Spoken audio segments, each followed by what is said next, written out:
Mic check. Mic check. Man, it's a lot of lights in here. Turn this one off.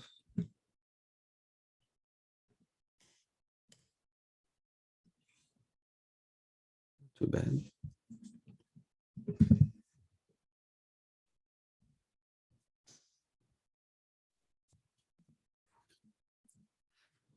Ambiance.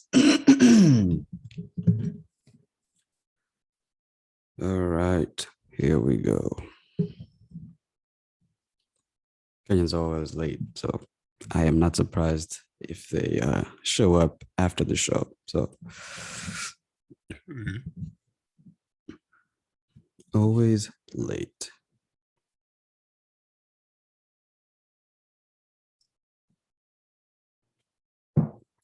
All right, of course. It's never Kenyans showing up first. Kenyans will never show up to anything first. Ever, ever, ever, ever. Kenyans always show after the fact.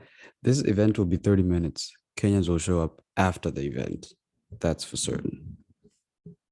That is for certain. Not shitting on them. I'm just saying they're just not good with time. They are just not good with time. So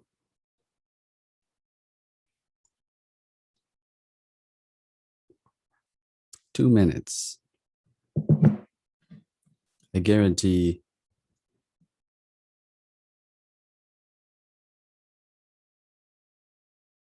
I guarantee they will they'll probably watch this on YouTube later. They'll give a just any kind of excuse. It's like, oh, traffic, or I've already saved those. So it's all good. Okay. 9:59. It's funny because all the people I invited, none of them are responded. Well, one did. One did respond.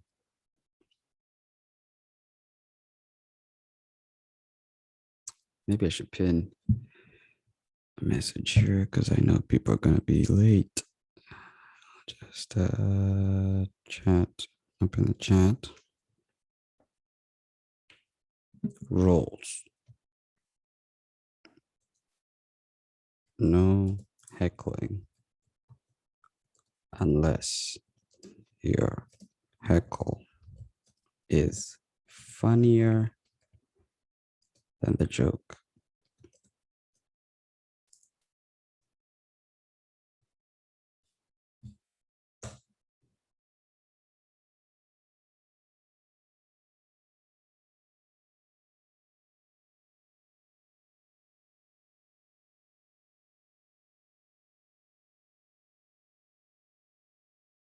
So I've disabled the waiting room because I know Kenyans will be late, so they'll just stream right in, get into the show. So the rules are, this is weird. I mean, people talk about starting stand up and there's no audience. So I guess it's real. Anyway. Oh, man, give them 5 more minutes. Jesus. Give them 5 more minutes.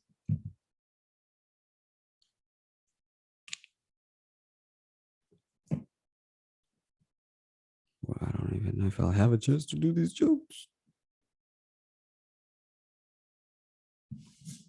Pull up a chair. Oh, sorry. Kicked my camera. Kicked my camera. Let's take that back into focus. There we go. There we go. All right. No, you have to be listen, if your heckle is not as good as the joke, I will mute you for the rest of the session. So even if you have a good heckle, you won't be able to say it. So you better save the best for last. Save it. If you think it's solid, more solid than the joke, don't do it. I mean, do it. Do it. If you think it's funnier than the joke, I encourage it.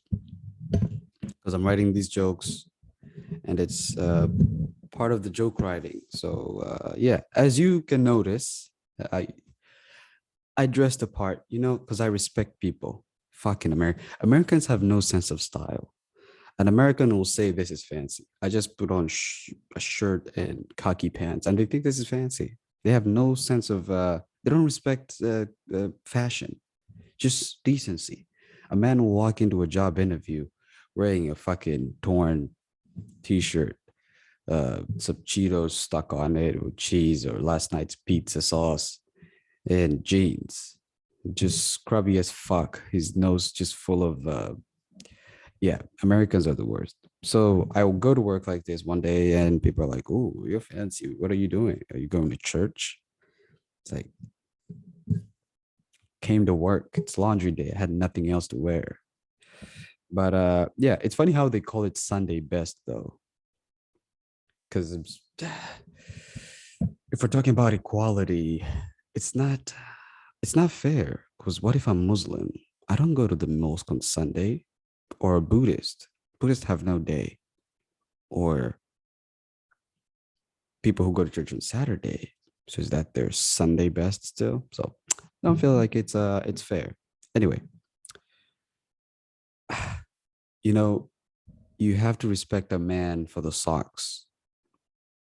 If a man is wearing torn socks, that man can be likened to people that wear shorts in the winter.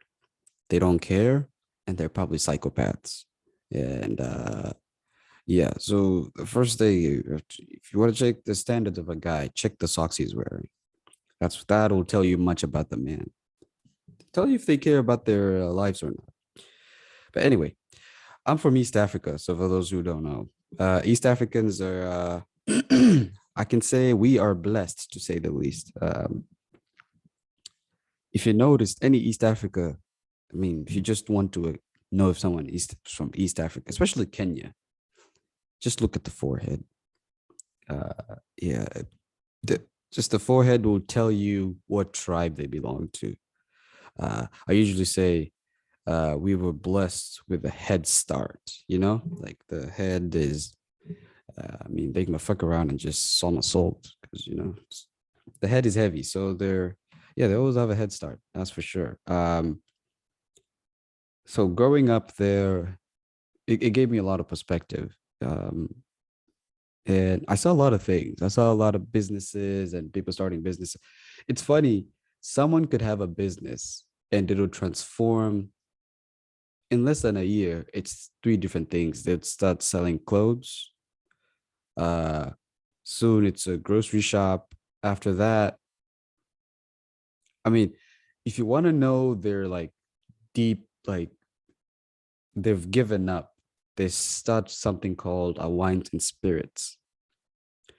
So to just trying to make you understand what a wines and spirit is, it's like a liquor store and the bar had a baby.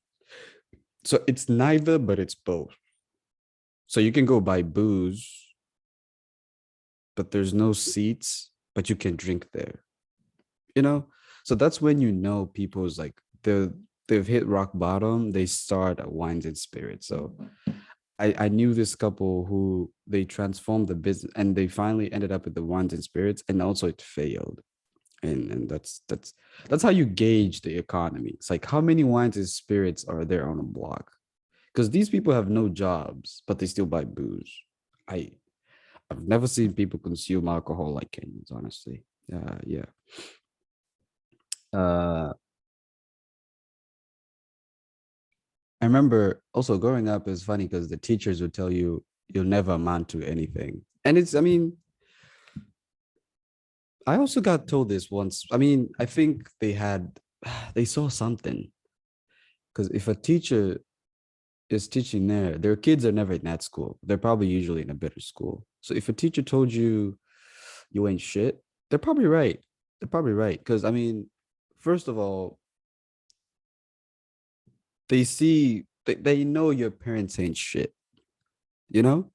Like your parents took you to that school, already they know, yeah, Sorry to, and they never. I wish they would go beyond that. You'll never be anything, and just tell you, it's because of your parent. I can see your parents, and sorry to say. I mean, they picked this school for you.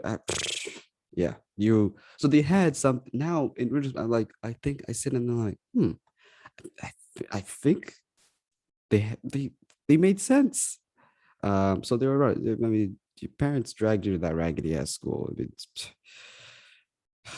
anyway, and it's funny how they never anything the teachers taught never sticks, but the internet was our teacher, and the internet will never say that you're shit. The internet will, unless you're fat or racist, you're Karen, But the internet, for the most part, is usually hyping people up, and it's funny how it'll. It's made me think I can be a mechanic. Like DIY projects, you'll fix the kitchen sink and you'll change your oil, and you're like, damn, I can do it. I'm waiting for the day that someone. I mean, I've seen people who are Olympic athletes now. They go to the Olympics. They're like, "Oh, what's your story?" So the guy is there with the microphone. So, what's your story? How did you become an Olympic champion or an Olympic athlete? It's like, well, just watching a lot of YouTube videos, and I learned how to throw that javelin. I'm waiting for the day someone will actually be like a surgeon or a doc or a pilot. And once they like successfully land a plane when it was like, like clutch time, and they're like, YouTube, man, just YouTube videos. You gotta just thank YouTube and all the people in the comment section. You guys did it. You guys are the real MVPs.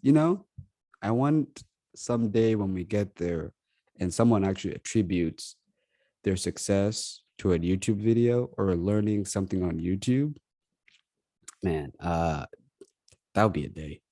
Uh,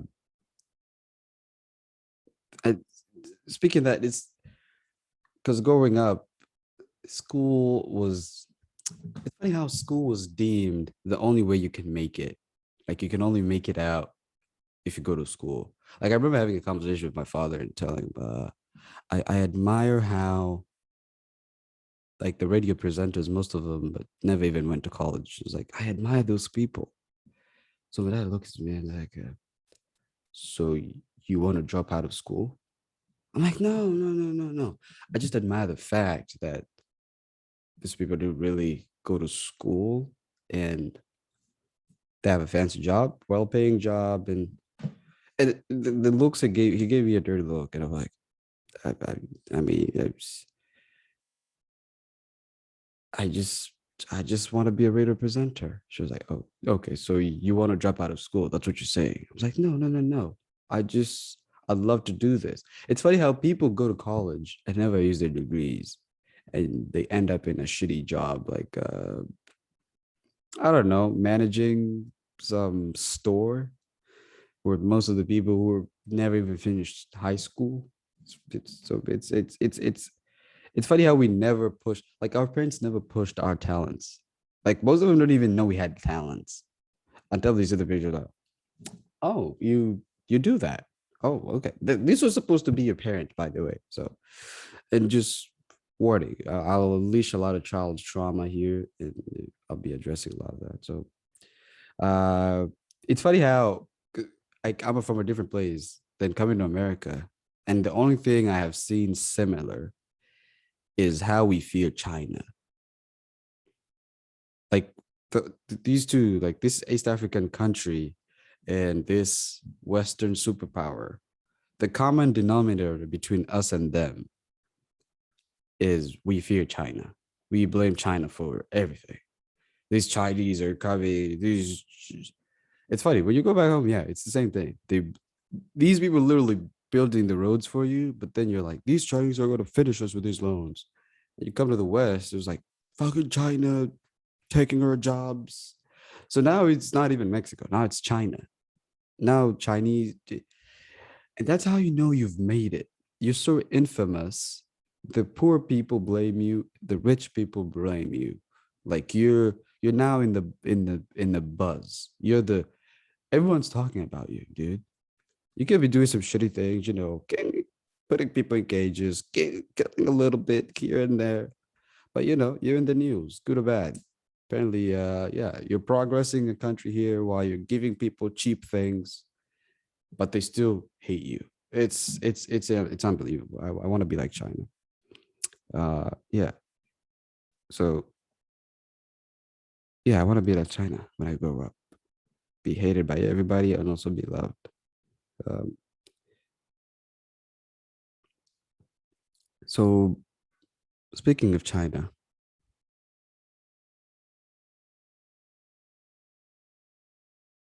it used to be not the wealthiest country. I mean, I don't know if they're wealthiest now, but it kind of reminds me of I'm afraid of who I was when I was broke. Like if I met myself when I was broke, I'd call the cops. You know what I'm saying? China reminds me of that. It's like if I me now met the me of like 4 or 5 years ago, I'd call the cops on me. Like that guy, it'd be at the you know what I'm saying? Like that's how China is right now. And I think that's also the thing with Taiwan, because they're trying to take Taiwan. I didn't know Taiwan was part of China. I didn't know that. It's like these it's one nation, but some people decided to go to this little island, but they're one, but then also they're not. It's anyway. But the point is, I'm afraid of the broke me, and I know it's a shitty thing to say, but if I met the broke me in an alley somewhere, I'd probably call the cops because you know broke people are you kind of they kind of scare you a bit. Yeah, I'm sorry. I didn't know I was racist. Can you be racist towards your own race? I mean, I'm black. Could I be if I met the broke me and I call the cops on me? Is that racism? I don't know. What do I know? What do I know? Anyway, so we've talked about how you ate shit because your teacher said that, and I mean, how about we talk about religion a bit? Jesus walking on water, just something just random. The dude said he walked on water, and it's recorded in this good book. Yeah, yeah. So far, the heckles are. I mean, it's only two people. So, uh, the guy said he walked on water, but I'm like, I don't know how that's possible.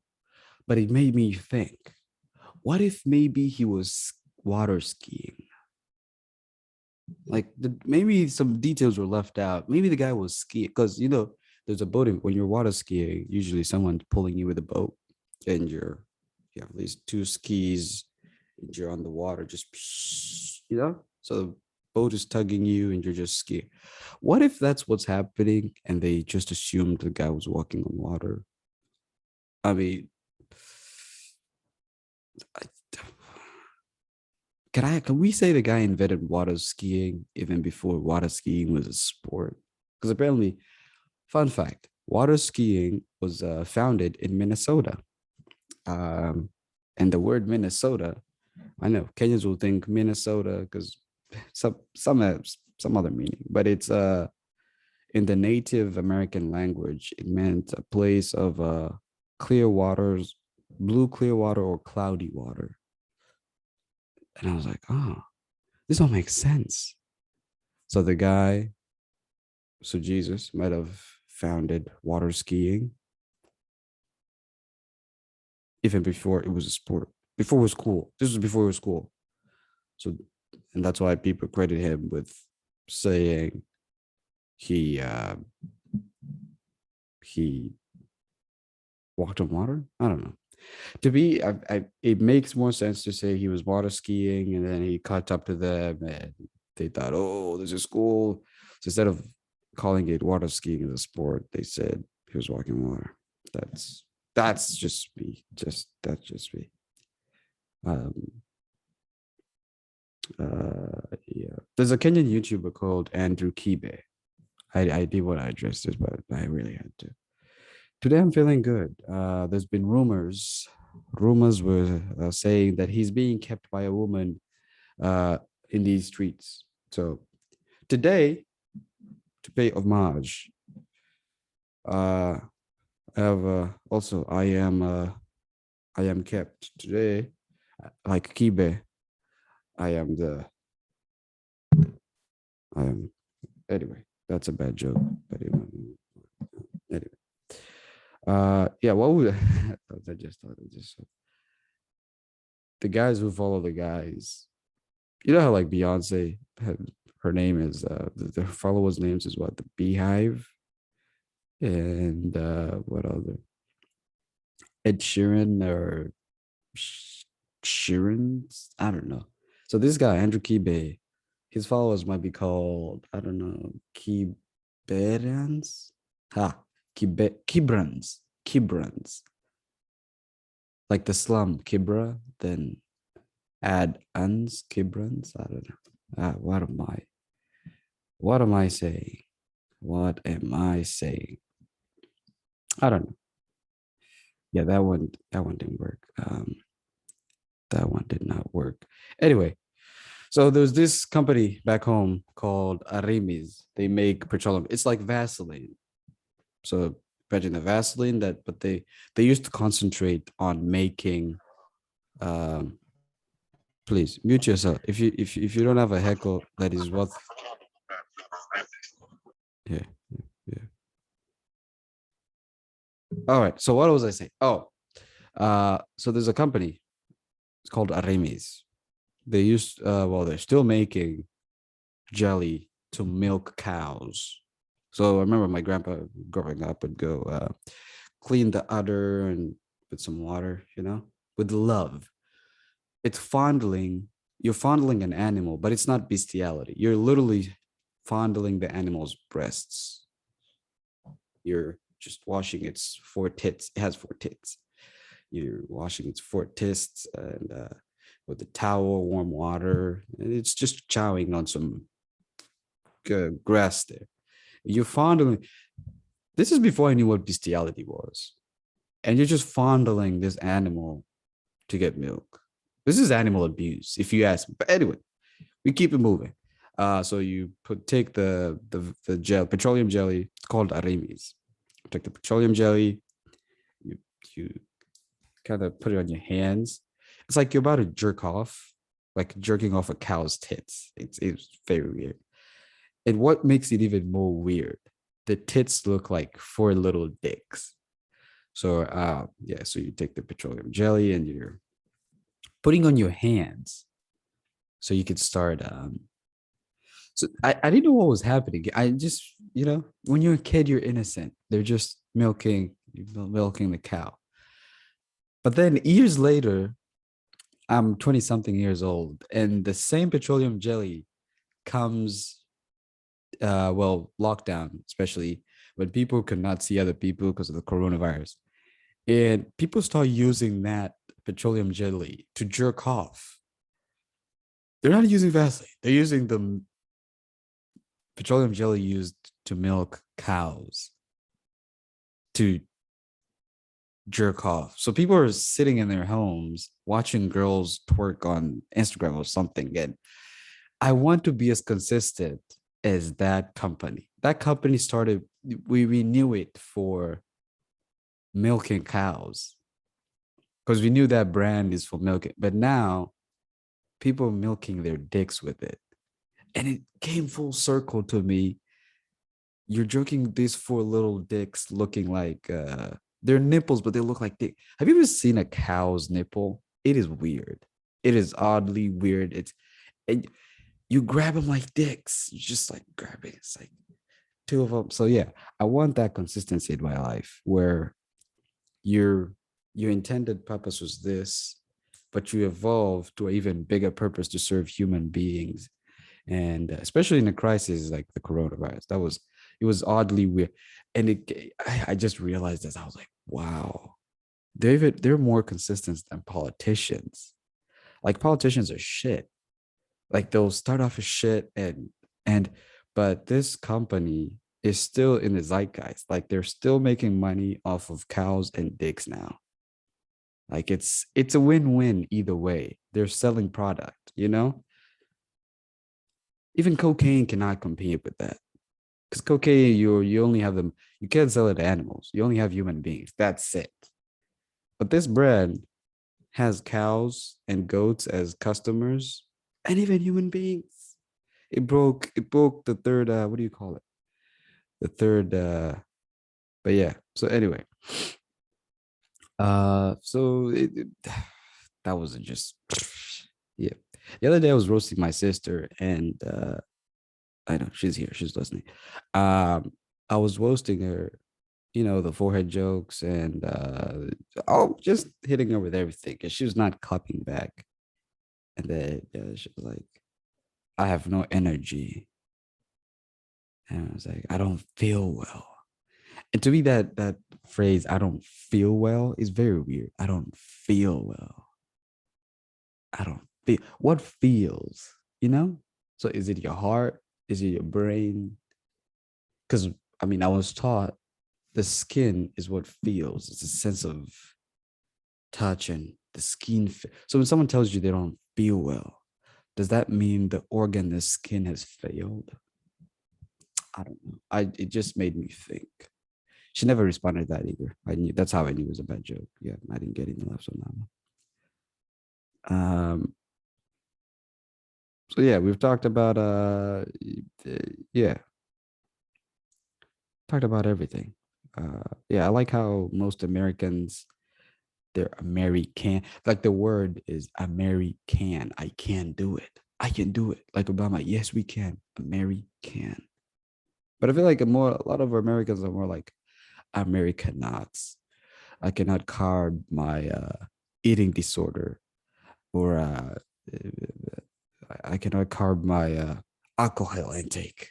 So most Americans are more like Americanauts, and it's yeah, my sister did not like that joke. Um, anyway, so I don't know if it's just me or if you guys. I usually have a problem seeing, like in my dreams. I can't see. But wait, yeah, I'm usually when you're sleeping, your eyes are closed, so you can't really see. So can you say you're blind in your dreams because you can't see? I mean, you can, but your eyes are closed. I don't know. I feel like I'm bringing a lot of hits of blunt, and then I say something. It's like these are weed jokes. I should probably start doing weed. Um.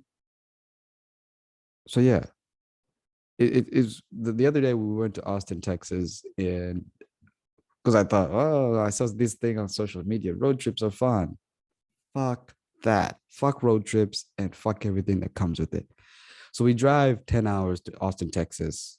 And so the thing that was, I didn't know this was happening. So apparently my girl knew. There was a guy who went on a road trip with his girlfriend and in a van.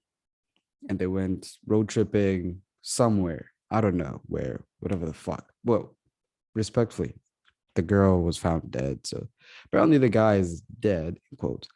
Um, so yeah, we're just driving and I go, I didn't know this was happening. And I go, we should live in a van.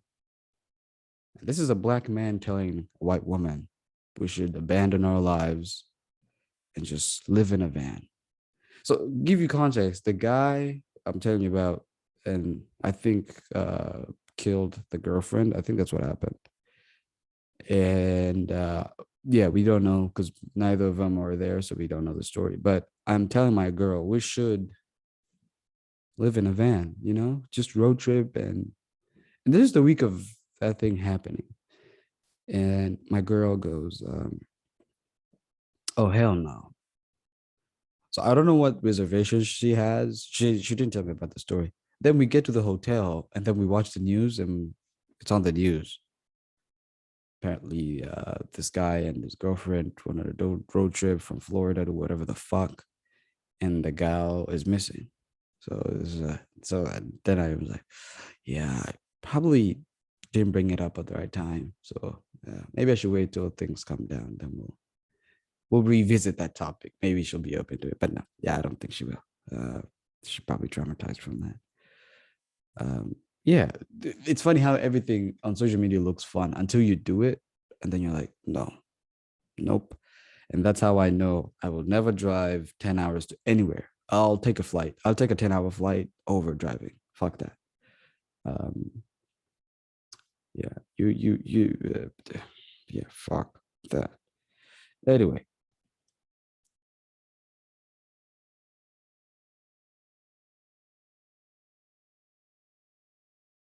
trying to look for a joke that I haven't done yet. Isn't it annoying how people or accounts to join social? If you're always on social media like me, then you'll realize this is a problem. I got on Twitter in 2012. I have not even reached 500 followers. I have not been verified. But then some company shows up or some Twitter or TikTok sensation shows up and just starts getting likes and follows. And I'm like, what the fuck? I use this app religiously. And then this person just blows up and they get all the, it's annoying. It's like going to a restaurant, right? You come in with your lunch date or dinner date and you order food and you sit there and they bring the drinks, just mood is right. It's probably something playing in the enter whatever speaker. And another couple comes in after you guys, do the same, they sit down, then they get served before you. I don't know if it's just me, but that's infuriating. I get it. It's like, what? Why are they getting served first? We were here first. I'm usually tempted to call the waiter, but I'm afraid they'll spit at my food. I don't think I can eat anyone's spit. Um, yeah. So I just sit down and relax. So anyway, um, but yeah. And to close out the show, I saw this tweet. Speaking of social media, I saw this tweet about how Kenyans deal with trauma with good humor. I know I like jokes. I love jokes. That's why I'm trying out jokes. But they're told to be mild, mild mannered and just work hard. I'm all for working hard, but getting away from that country taught me that that's all bullshit. Like the system oppressing you, and you just. I mean, I love the memes, but they deal with something serious happens and then they start doing memes, and that's how they cope. Like they cope with humor, and they're just told keep your head down, have good manners. It's, they don't really deal with that trauma. They never speak out. The way of speaking out is using humor. It's a good thing and a bad thing. It's humor because we'll laugh, but then we never really dealt with the problem. um so I feel like there should be a certain anger that should be there. If a system is like, the only one thing I like about Americans, they're outspoken. They'll call you out on your bullshit. They will always call you out on your bullshit. But I live in a nation where I lived in a nation where people always just something would happen, something very serious. They'll do jokes about it, memes, and it just dies out. And the tweet I saw said that will be the end of the people there because they'll never progress. They'll be continue to be oppressed. They never speak out against it. It never angers them enough. And I also thought because you're too hungry to be angry. So the political class are just feeding you enough that you're not angry. Like they're giving you just enough so you don't try to take them out. So yeah, just if you don't get anything from it, if you don't even think these jokes are funny, just have that sense of anger, just a little bit, to try to make that country better. Um, and it's I'm also a hypocrite for not speaking out. And so this is when I was like, you know what, maybe I should speak out on it. If you feel like whatever you see, corruption, cops taking bribes, call it out there and then.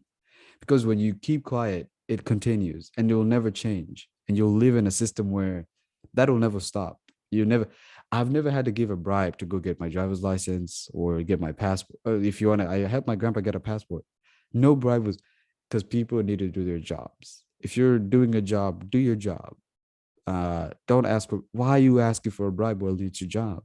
So yeah, just be able to call out the bullshit, especially if you want the country to move, call out the bullshit, make people responsible. uh yeah, and this is a challenge to myself also. I noticed I never did it, but this is it. And yeah, love you guys, appreciate for coming out. Zoom is telling me I'm out of time, so uh I will catch you guys. Maybe I'll refine these jokes. I'll have to go watch this. Ah, dreadful. But I appreciate all of you, all three of you, or four. It's four. Yeah, appreciate for coming out. I will go live my life now and be a housewife. So anyway, love you guys. Appreciate it. It's been real. Goodbye.